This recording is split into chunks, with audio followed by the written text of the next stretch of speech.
This has become more than just an urgent matter.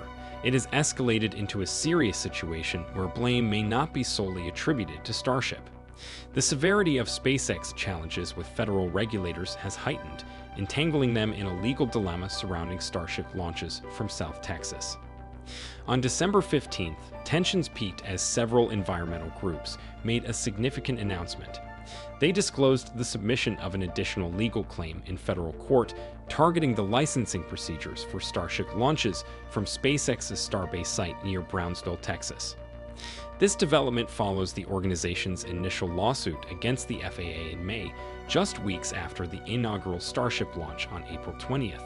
In the latest legal uproar, a coalition of the Center for Biological Diversity, American Bird Conservancy, Keto Chemico Nation of Texas Incorporated, Save RGV, and Surfrider Foundation has intensified their efforts.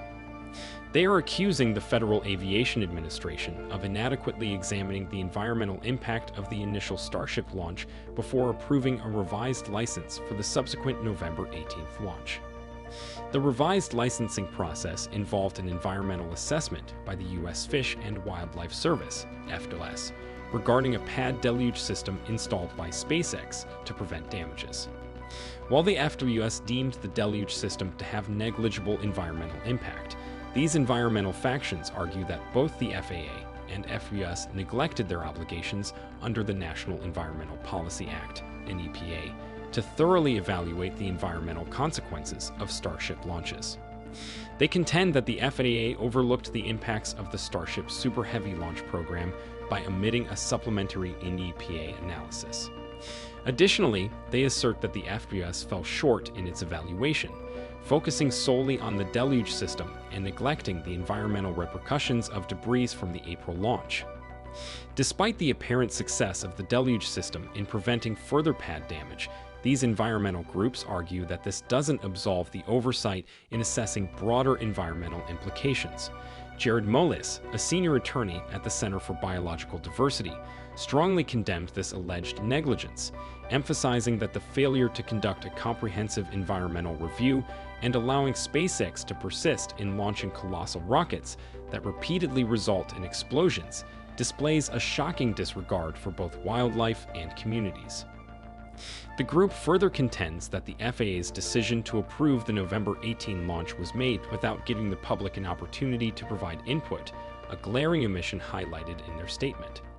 This legal action takes aim not only at the U.S. Fish and Wildlife Service, but also scrutinizes their alleged oversight regarding the aftermath of the April 20th explosion. The lawsuit points fingers at the agency's failure to adequately address the repercussions of retrieving numerous fragments of concrete and metal from delicate tidal flat habitats. Furthermore, it accuses the federal AGC of ignoring the excessive noise and vibrations from the initial launch, citing reports that these disturbances far surpassed anticipated levels. Morales-Vey, in his criticism, did not hold back in condemning the regulatory bodies involved. He exclaimed that regulators are recklessly gambling with one of the nation's most crucial and delicate habitats for migratory birds. Their failure to conduct a comprehensive environmental assessment and allowing SpaceX to persist in launching these colossal rockets, which repeatedly result in explosions, demonstrates a shocking disregard for the well-being of wildlife and local communities.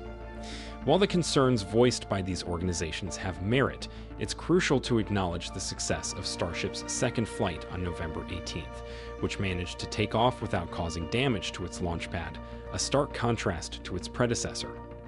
However, there are dissenting voices as well, asserting that these agencies might be overstepping their bounds.